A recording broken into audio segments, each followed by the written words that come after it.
Picture this. You're standing in the shadow of Mount Taygetus, watching as a young Spartan warrior approaches a helot woman drawing water from the village well. The year is 420 BCE. What happens next will shatter everything you thought you knew about ancient Sparta's legendary society. But here's what no history textbook will tell you. While Spartan citizen women enjoyed freedoms that shocked the ancient world, there existed another class of women whose suffering was so systematic, so brutal, that it would make the plantation systems of later centuries seem almost merciful by comparison. The contradiction is staggering.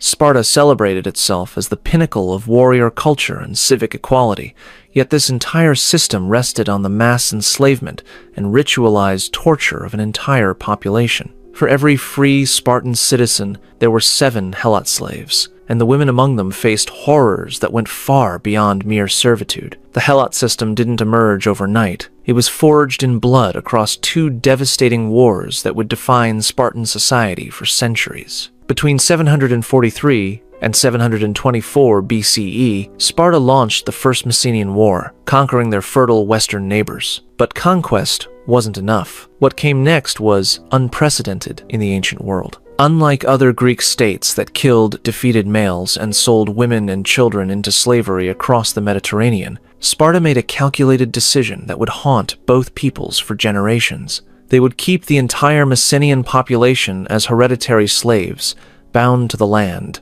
condemned to serve their conquerors for eternity. The women captured in these wars, mothers, daughters, sisters, wives, became helotides, female helots whose lives were no longer their own.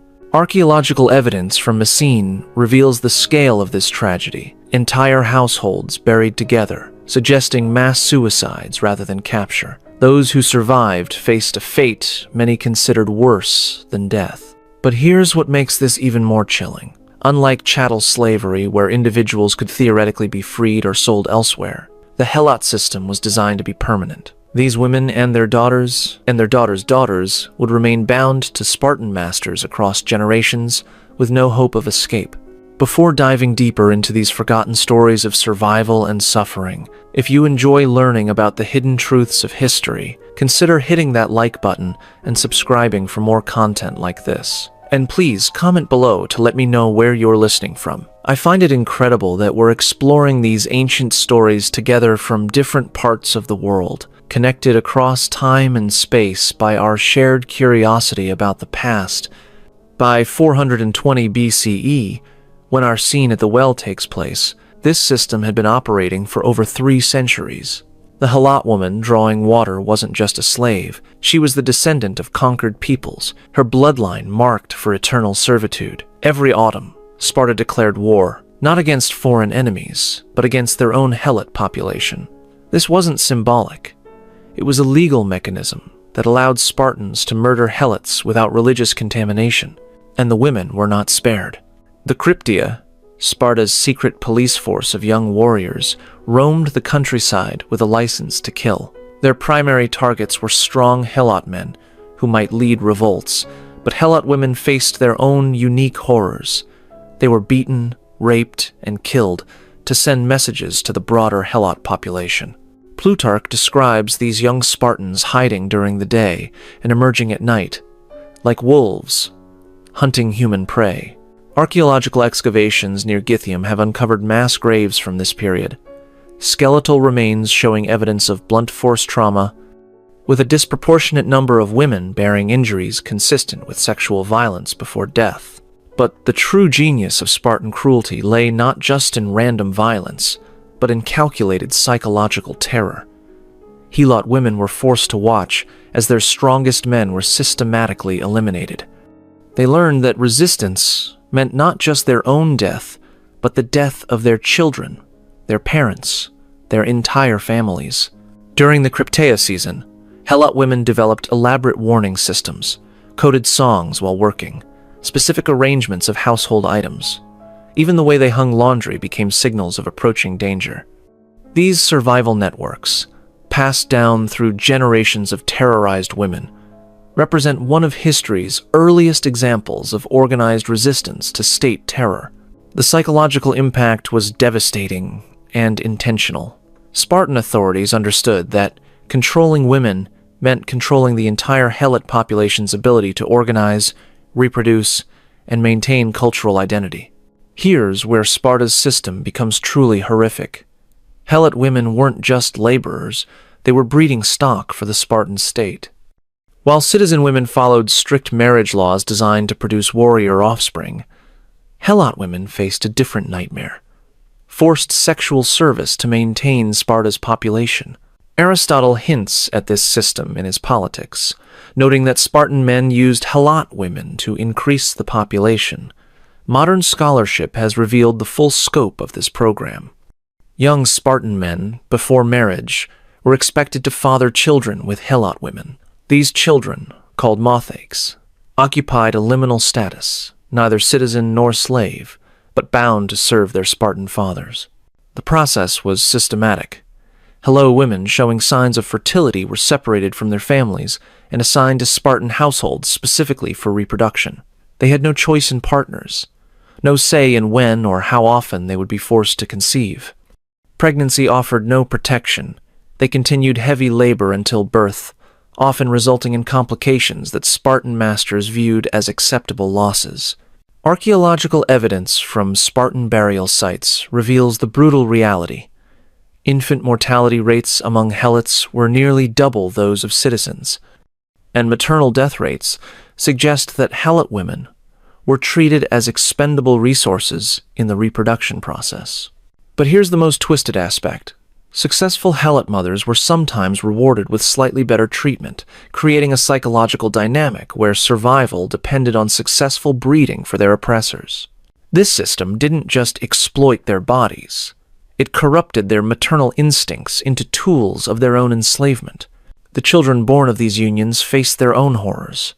Boys might be trained as auxiliary troops, expected to die in battle for the same system that had enslaved their mothers. Girls would inherit their mother's status, perpetuating the cycle of sexual exploitation across generations. Sparta turned the dehumanization of helots into public spectacle, and women bore the brunt of these ritualized humiliations. During the Syssitia, the communal meals where Spartan citizens dined, helot women were forced to perform degrading acts designed to reinforce social hierarchies and teach Spartan children about their supposed superiority. These women were compelled to wear dogskin caps and rough clothing that marked their status from any distance. They were forced to consume large quantities of unmixed wine, a practice that would cause severe intoxication, and then paraded before Spartan youth as examples of what lack of discipline looked like. But the humiliation went deeper than public drunkenness. Helot women were forced to sing songs mocking their own people, to dance in ways that sexually degraded them, and to perform acts that violated their religious beliefs. These performances weren't random cruelty. They were carefully designed psychological warfare aimed at destroying cultural identity and self-respect. Xenophon's Hellenica describes scenes where helot women were forced to reenact their own people's military defeats, playing both Spartan victors and Messenian casualties in elaborate theatrical productions that turned their ancestors' deaths into entertainment for their oppressors. The location of these humiliations mattered. They took place in the Agora, the center of Spartan civic life, ensuring maximum visibility. Every citizen, every visitor, every helot who might harbor thoughts of resistance could see what happened to those who were deemed inferior. Archaeological evidence from the Spartan Agora reveals platforms specifically designed for these performances, with drain systems that suggest regular cleaning of bodily fluids, wine, vomit, blood, and worse. The infrastructure of degradation was built into the very architecture of Spartan society. Sparta developed one of the ancient world's most sophisticated systems for marking and tracking human property, and helot women bore these marks on their bodies like living inventories. Unlike other Greek states that might tattoo slaves for identification, Sparta's marking system was designed for maximum psychological impact. The most common method involved heated bronze brands applied to the forehead, ensuring the mark could never be hidden. The symbols varied. Some indicated ownership by specific Spartan families, others showed the type of work the woman was assigned to perform, and some marked those who had attempted escape or shown signs of resistance. But Sparta's innovation went beyond simple branding. They developed a color-coding system using permanent dyes mixed with scarification. Helot women, working in households, might have blue marks, those in agriculture red marks, and those assigned to sexual service bore distinctive black scarification patterns that marked them as available for citizen use. The process was ritualized torture. Young Spartan men, as part of their training and dominance, were required to participate in marking ceremonies. They learned to view Helot women not as human beings but as livestock requiring proper identification and control. Recovery from these marking procedures was deliberately minimized. Helot women received no medical care, no time for healing. Infection was common, scarring was intentional, and death from the procedure was considered an acceptable cost of maintaining the system. Modern forensic analysis of remains from Helot burial grounds reveals the sophistication of this marking system. Nearly 80% of female skeletal remains show evidence of deliberate scarification, with patterns that match descriptions from ancient sources of Spartan identification methods. For Helot women, every sunrise brought the same crushing reality: endless labor with no hope of reprieve. Their days began before dawn and ended well after sunset, filled with tasks designed to extract maximum value from their bodies while maintaining their psychological subjugation. In Spartan households, Helot women performed every form of domestic labor, while citizen women focused on physical fitness and bearing warrior children. They ground grain by hand for hours, their fingers bleeding from the rough stone. They hauled water from distant springs, the heavy amphoras leaving permanent damage to their spines. They wove cloth on primitive looms, their backs bent in positions that caused chronic pain. But the household work was only the beginning. During harvest seasons, these same women were marched to the fields, where they labored alongside male helots under the scorching Mediterranean sun. They picked olives until their hands were shredded by branches, harvested grain until their backs gave out, and tended livestock in conditions that would be considered animal cruelty by modern standards. The psychological burden was perhaps worse than the physical toll. Helot women who gave birth were often forced to serve as wet nurses for their masters' children, while their own babies received inadequate nutrition. They watched Spartan children receive the care, attention, and opportunities that their own offspring would never know. Sleep was a luxury few could afford. After completing their assigned tasks, Helot women spent their few remaining hours of darkness, mending clothes, preparing food for the next day, and caring for their families. 4 to 5 hours of rest was considered generous. Many survived on less. Medical care was non-existent. Injuries, illnesses, and complications from repeated pregnancies went untreated. Archaeological evidence shows that Helot women had life expectancies nearly 20 years shorter than their Spartan counterparts, with skeletal remains revealing evidence of malnutrition, repetitive stress injuries, and untreated trauma. Despite the overwhelming brutality of their situation, Helot women developed remarkable networks of resistance and survival that operated beneath Spartan notice for centuries. These systems, passed down through generations of enslaved women, represent some of history's most sophisticated underground resistance movements. Communication networks spread across the Helot territories, using coded language embedded in work songs, religious ceremonies, and even the patterns of their weaving. Archaeological analysis of textile fragments from Helot sites has revealed recurring motifs that modern scholars believe functioned as a form of written communication, allowing women to share information about Spartan troop movements, planned raids, and safe locations for hiding children. The religious dimension of resistance was particularly sophisticated. Helot women maintained secret shrines to their ancestral gods, hidden in cave systems throughout the Taygetus Mountains. These sites served multiple purposes: religious observance, information exchange, storage of hidden food supplies, and planning centers for various forms of sabotage. Medical knowledge became a form of resistance. Helot women developed expertise in herbal medicine not just for healing, but for subtle forms of warfare against their oppressors. They learned to identify plants that could cause temporary sterility, allowing some women to avoid the horror of forced reproduction. They discovered compounds that could cause illness in livestock or spoil stored grain without being traced back to sabotage. Perhaps most importantly, they maintained cultural memory. Through secret storytelling traditions, Helot women preserved the history of their people's freedom, their original names, their religious practices, and their dreams of liberation. These oral traditions, some of which survived into the Roman period, kept alive the knowledge that their enslavement was not natural or divinely ordained, but a historical injustice that could potentially be overcome. In 464 BCE, a massive earthquake struck Sparta, killing thousands of citizens and destroying much of the city's infrastructure. For the Helots, this natural disaster represented divine intervention and opportunity. What followed was the largest slave revolt in ancient Greek history, led in large part by the very women who had been systematically brutalized for generations. The revolt didn't begin with armed confrontation, but with coordinated work stoppages across the Helot territories.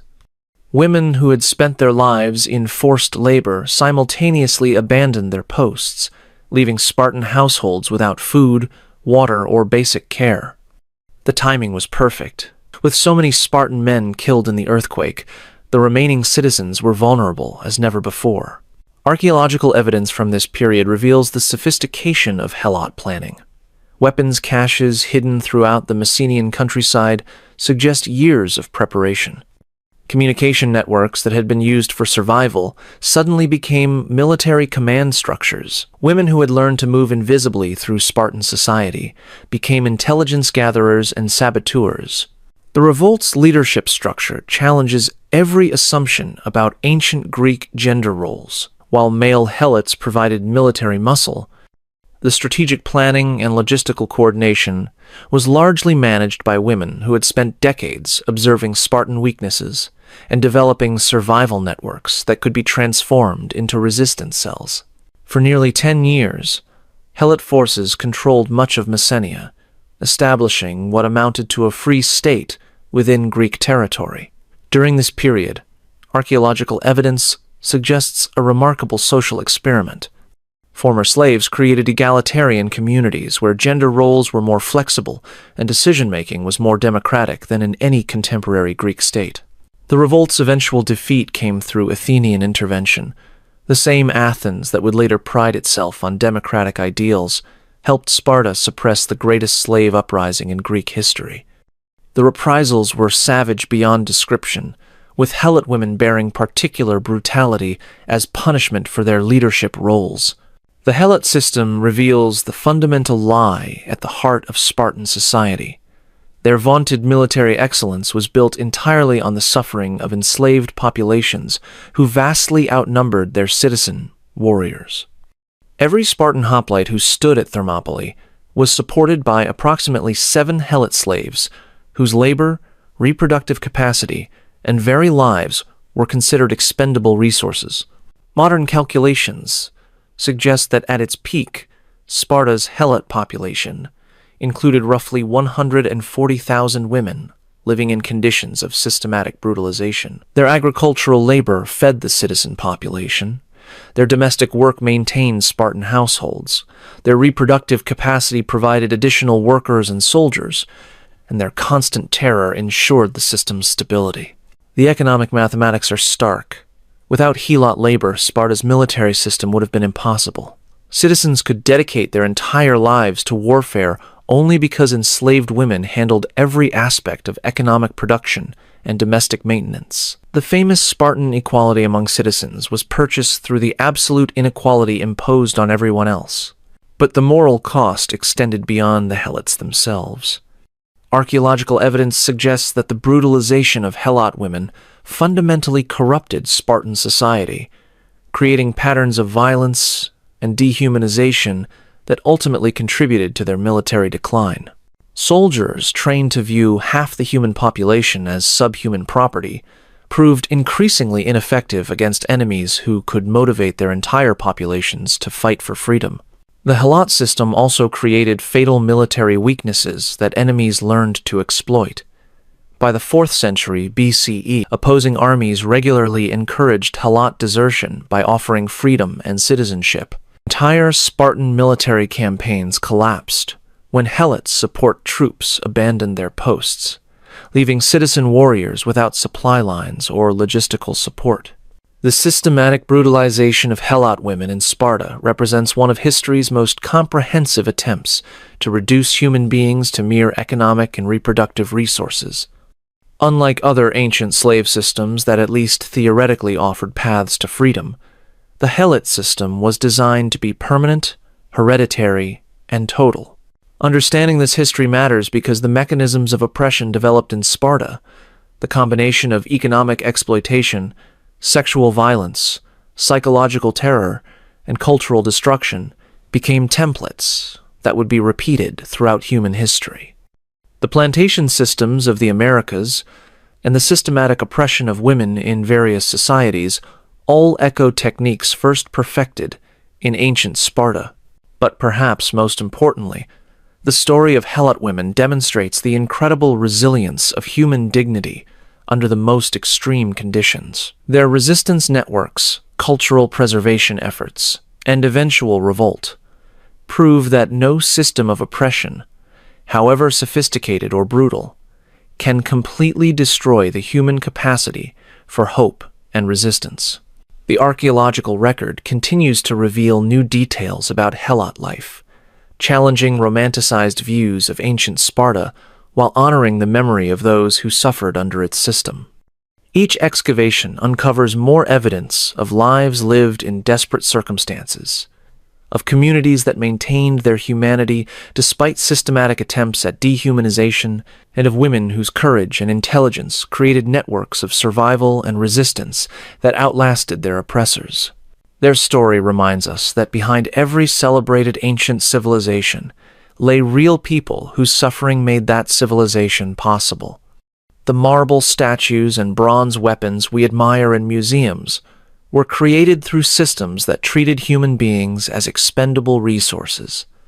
Understanding this truth doesn't diminish our appreciation of ancient achievements. It deepens our understanding of their real cost and helps us build better societies today. The Helot women of Sparta left no written records, no monuments, no official histories, but they left something more powerful. Proof that human dignity survives even the most systematic attempts to destroy it, and that resistance is possible, even under seemingly hopeless conditions. Their legacy challenges us to examine our own societies for systems of hidden oppression, and to remember that true civilization is measured not by military might or artistic achievement, but by how it treats its most vulnerable members. What lessons can we draw from this dark chapter of ancient history? How should we interpret the legacy of a society that celebrated warrior virtue while systematically brutalizing enslaved women? The answers matter because the capacity for both cruelty and resistance that we see in ancient Sparta remains part of human nature today. Comment below with your thoughts on how this history should inform our understanding of power, oppression, and the true meaning of civilization. And if this glimpse into history's hidden darkness has left you wanting more, click on the video appearing on your screen now to discover another shocking chapter that history tried to erase. If you found this exploration as compelling as I did, hit that subscribe button so we can keep peeling back the layers together. These forgotten voices deserve to be heard, and there are so many more stories waiting to be told.